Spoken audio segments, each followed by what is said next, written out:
konsekuensi dari sebutan fashion photographer?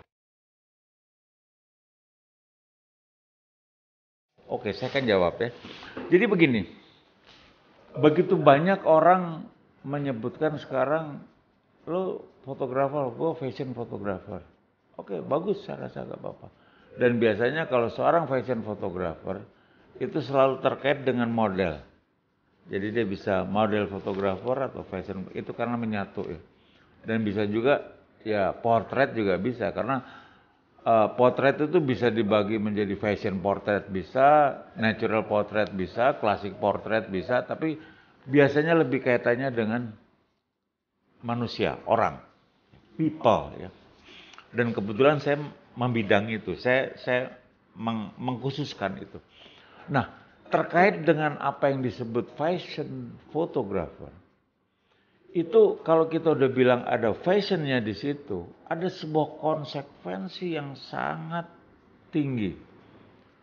Ada konsekuensi yang harus kita betul-betul punyai. Kenapa? Seorang fashion photographer, dia nggak perlu seorang fashion designer. Dia nggak perlu harus belajar fashion. Tapi secara literatur, ya, karena saya juga belajar ya di dalam saya perjalanan menjadi fashion photographer, secara literatur kita juga harus paham. Satu contoh lah, ya sederhana aja saya mumpung ingat. Misalnya kita motret ya, kita bilang saya seorang fashion photographer, kita motret. Motret cowok pakai jas, pakai suit ya. Pakai suit dia kebetulan dia menggunakan jas yang enggak, kancingnya enggak ditutup gini, enggak double bridge, single. Ya.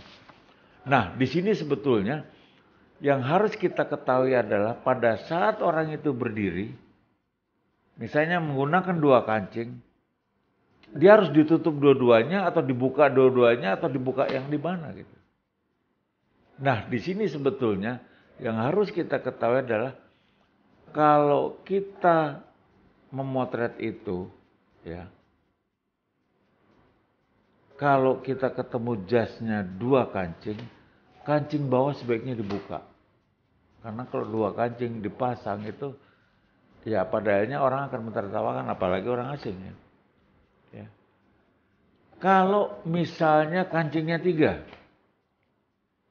nah kalau kancingnya tiga, berarti yang ditutup cuma tengah. Ya. Nah itulah sebetulnya yang harus diketahui. Kalau kita menggunakan double bridge yang tutup begitu, sebaiknya kancing di sini nyala, yang di sini yang dilepas. Jadi jangan dua-duanya.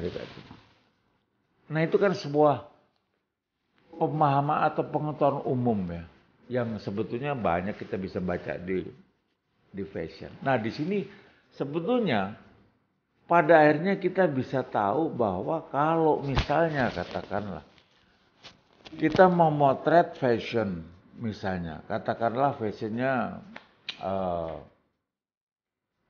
bajunya baju yang high fashion lah ya.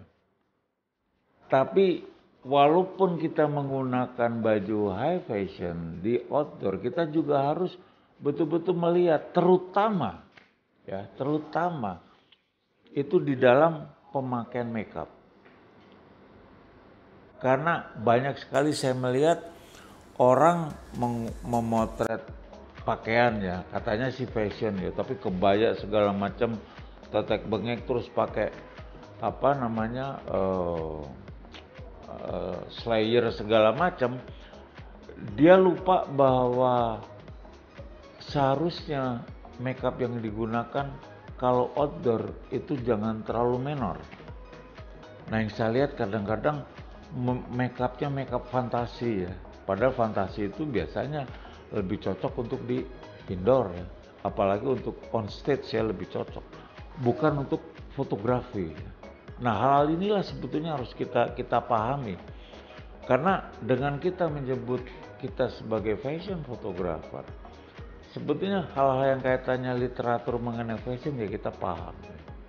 Apalagi misalnya kita kaitkan bahwa misalnya satu dress itu pantas nggak menggunakan topi, topinya seperti apa. Kalau topinya nggak pantas, ya sebaiknya jangan.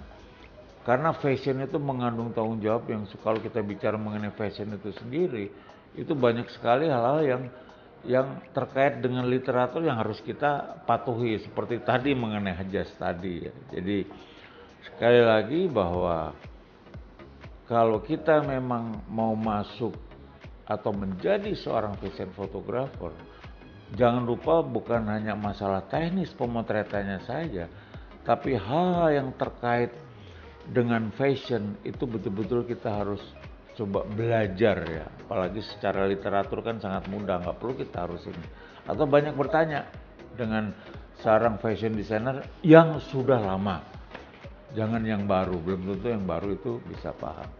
Oke, jadi sekali lagi dengan segala hormat saya ini hanya sebagai input agar semuanya kawan-kawan bisa memahami. Oke, terima kasih.